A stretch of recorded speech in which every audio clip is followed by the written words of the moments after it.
रामचरित मानस पर उंगलियां उठाते हैं। राम हमारे रग रग में है, राम हमारे रोम रोम में है, राम हमारी सांसों में है, राम हमारे आदर्श है, राम मर्यादा पुरुषोत्तम भगवान श्री राम। हम भगवान राम को मानने वाले, भगवान कृष्ण को मानने वाले हैं। ये शंकर की भूमि है। कांवड़ यात्रा पर रोक लगाने का काम इन्हीं लोगों ने किया था। हरिद्वार से जो कांवड़ लेकर आते थे उनके ऊपर थूका जाता था। समाजवादी की सरकार में कांवड़ को खंडित करने का काम किया जाता था। आज उनकी तरफ एक उंगली उठाकर देखने की भी किसी की हिम्मत नहीं है।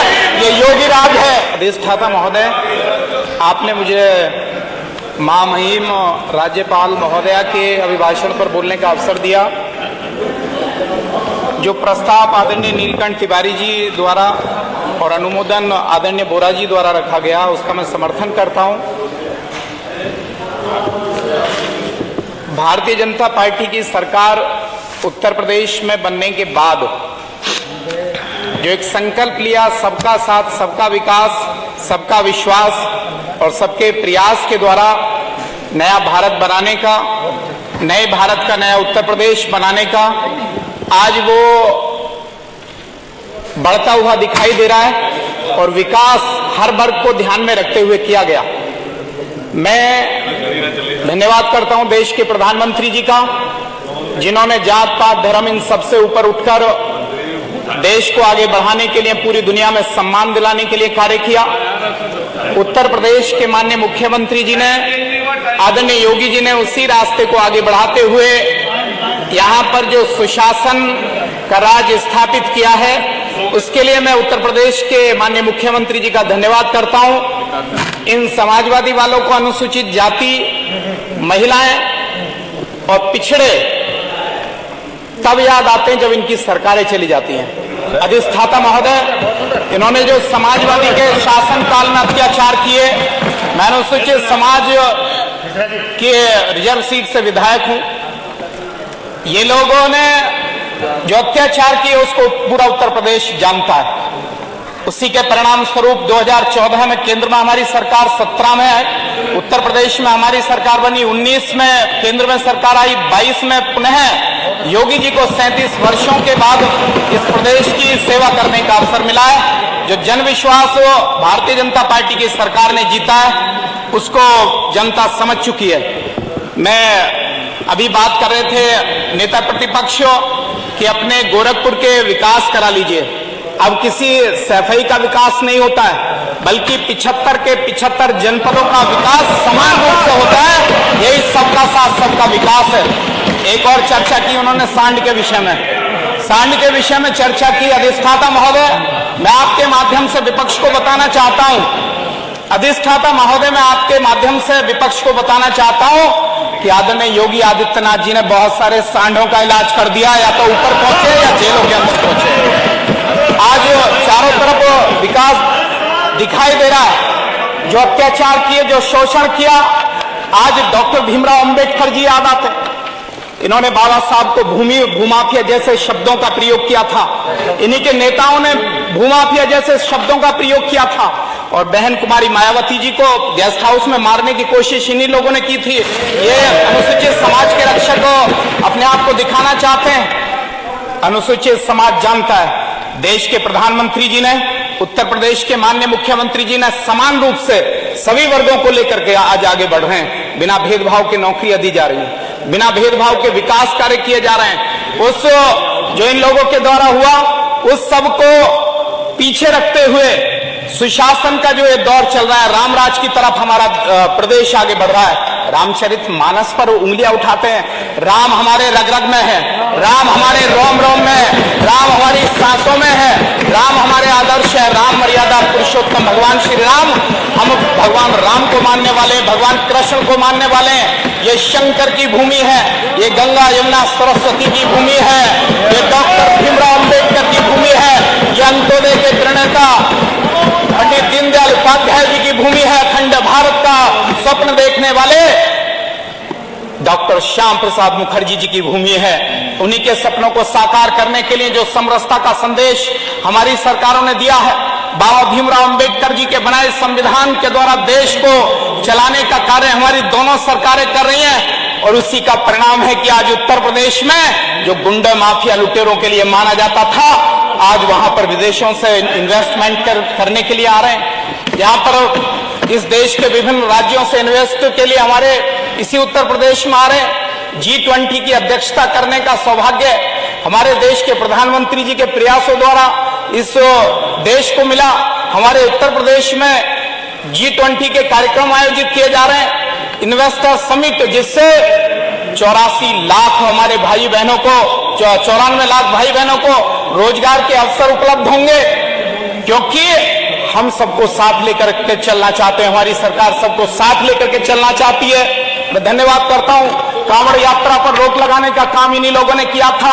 हरिद्वार से जो कांवड़ लेकर आते थे उनके ऊपर थूका जाता था। समाजवादी की सरकार में कांवड़ को खंडित करने का काम किया जाता था। आज उनकी तरफ एक उंगली उठाकर देखने की भी किसी की हिम्मत नहीं है। ये योगी राज है। ये आज हम अपनी धर्म, अपनी संस्कृति, अपनी विचारधारा, अपने पर्यटनों को विकास के लिए जो पूरे प्रदेश के अंदर एक सुशासन का राज्य स्थापित हुआ है, मैं बधाई देना चाहता हूं उत्तर प्रदेश के माननीय मुख्यमंत्री जी को इसके लिए।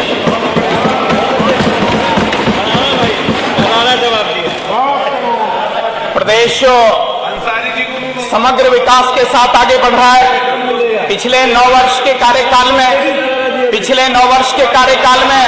शौचालयों का निर्माण, पिछले 9 वर्ष के कार्यकाल में शौचालयों का निर्माण, आवास का निर्माण, हमारे किसान भाइयों के लिए किसान सम्मान निधि, किसानों को आगे बढ़ाने के लिए, उनकी आय को दुगनी करने के लिए हमारी सरकार के द्वारा जो कार्य किए गए हैं, उससे आप लोग भी अछूते नहीं है, आपको भी लाभ मिल रहा है। और अंदर अंदर आप भी महसूस करते होंगे कि सरकार यही अच्छी है, यही हमेशा आनी चाहिए। और हम 24 में भी आएंगे, 27 में भी आएंगे, क्योंकि हमारे यहाँ पर भेदभाव नहीं है, बेटियों में भेदभाव नहीं है, हमारे यहाँ जात पात के आधार पर भेदभाव नहीं है, हम सबको साथ लेकर के चल रहे हैं। इसलिए मेरे विपक्ष के मित्रों, आपसे कहना चाहता हूं कि सच्चाई को स्वीकार करिए। आप लोगों ने अत्याचार किया अनुसूचित समाज पर, आज भाजपा की तरफ अनुसूचित समाज बढ़ रहा है। और आज हम जाटव समाज के 20 से अधिक विधायक भारतीय जनता पार्टी से चुन करके आए। आप लोगों ने तो हमेशा नीचे धकेलने का काम किया है। अधिष्ठाता महोदय, मेरी विधानसभा क्षेत्र धनौरा, जिसमें गजरौला औद्योगिक नगर भी आता है, दिल्ली जाने के लिए जब इन लोगों की सरकार थी, कांग्रेस की सरकार थी, 4-4, 6-6 घंटे लगते थे। आज हमारे केंद्रीय परिवहन मंत्री जी ने उसको 1.5 घंटे, 1-1.5 घंटे में हम दिल्ली पहुंच जाते हैं। नहरों का निर्माण किया गया है, बिजली घरों का निर्माण किया गया है, सेतु निर्माण किए गए। और मेरे विधानसभा क्षेत्र में तिगरी धाम आता है, जहां पर 20 से 30 लाख श्रद्धालु हर वर्ष कार्तिक पूर्णिमा पर आते हैं। उस मेले को आदरणीय योगी जी ने सरकारी घोषित करने का काम किया, और इस बार उसकी पर्यटन की दृष्टि से विकास के लिए भी योगी जी ने कहा है कि इसका हम विकास करेंगे। आपके माध्यम से मैं मांग करता हूं, दिल्ली और नैनीताल के बीच में कोई पर्यटन की दृष्टि से धार्मिक स्थल नहीं है। हमारे पास पूरी 9 किलोमीटर की पट्टी है। यदि हम इसको पर्यटन की दृष्टि से विकास करते हैं तो हजारों युवाओं को, हमारे भाई बहनों को रोजगार के अवसर उपलब्ध होंगे। साथ ही युवाओं के, चूंकि बजट का विषय है, मेरे बहुत सारे युवा मित्रों के मुझ पर फोन आए कि इसी बजट में एक विश्वविद्यालय, राज्य विश्वविद्यालय के हमारी निवेदन को स्वीकार किया, जिसके लिए आदरणीय रितेश जी, हम सब लोग लगे हुए थे। इस बार 50 करोड़ रुपए की व्यवस्था भी इस बजट में की। उसके लिए मैं अपनी सरकार का बहुत धन्यवाद करता हूं। और साथ ही चूंकि कांवड़ हरिद्वार और ब्रजघाट से बड़ी संख्या में आती है, मैंने भी इस बार तिगरी धाम से 2500 युवाओं के साथ मेरी कांवड़ राष्ट्र के नाम हमने वहां से शुरू की, और अपने युवा मित्रों के साथ हम 30 किलोमीटर पैदल चलते हुए अपने धार्मिक स्थलों पर उसका जलाभिषेक किया था। मैं उसकी पर्यटन की दृष्टि से विकास के लिए, और साथ ही चूंकि जाम की स्थिति कई बार उत्पन्न हो जाती है, तो मैं तिगरी से गढ़ को जोड़ने वाले गंगा जी के पुल के निर्माण की भी मांग करता हूं। साथ ही गजरौला में ट्रॉमा सेंटर की स्थापना के लिए मांग करता हूं। बहुत सारी दुर्घटनाएं होती रहती हैं, इन लोगों ने तो मांगा नहीं। ये कैबिनेट मंत्री रहे हमारे जनपद से, कई आदरणीय अख्तर जी बैठे हैं यहाँ पर, कमाल अख्तर जी, आदरणीय महबूब अली जी बैठे हैं। 7-7 लाख अपनी बात करें, लेकिन ये करा नहीं पाए। मुझे पूर्ण विश्वास है कि हमारी सरकार, आदरणीय योगी जी, गजरौला में ट्रॉमा सेंटर बनवाएंगे। आपसे मांग करता हूं कि ट्रॉमा सेंटर गजरौला में अति शीघ्र बनवाया जाए और गजरौला के अंदर ही मेडिकल कॉलेज की स्थापना हो, इसके लिए मैं मांग करता हूं। आदरणीय अधिष्ठाता महोदय, दड़वट ठेठ से लेकर शेरपुर तक 10.5 किलोमीटर हमारा तटबंध बन चुका है, थोड़ा तटबंध शेष है, उसको अति शीघ्र पूरा कराने के लिए मांग करता हूं। जो हमारे यहाँ गौवंश के लिए 2 गौशालाओं के निर्माण की भी मैं मांग करता हूं और साथ ही जो महत्वपूर्ण विषय मेरे जनपद का गजरौला अमरोहा विकास प्राधिकरण की मैं मांग करता हूं। आज मुरादाबाद से वो संचालित होता है, वहां पर विकास की बहुत सारी संभावनाएं हैं। तो आदरणीय अधिष्ठाता महोदय, मैं आपके माध्यम से मांग करता हूं कि गजरौला अमरोहा विकास प्राधिकरण बनाया जाए, जिससे कि हमारे जनपद वासियों को, मेरे विधानसभा धनौरा के सम्मानित जनता को लाभ हो। गजरौला में अभी मुरादाबाद विकास प्राधिकरण ही काम कर रहा है, यदि नया विकास प्राधिकरण बनेगा तो निश्चित तौर पर जनपद वासियों को इसका लाभ मिलेगा। साथ ही शिक्षा के क्षेत्र में राजीव जी समाप्त करें, समय हो गया। विशेष रूप से एक अमोल शिक्षक को पपसरी खादर में पढ़ाते हैं।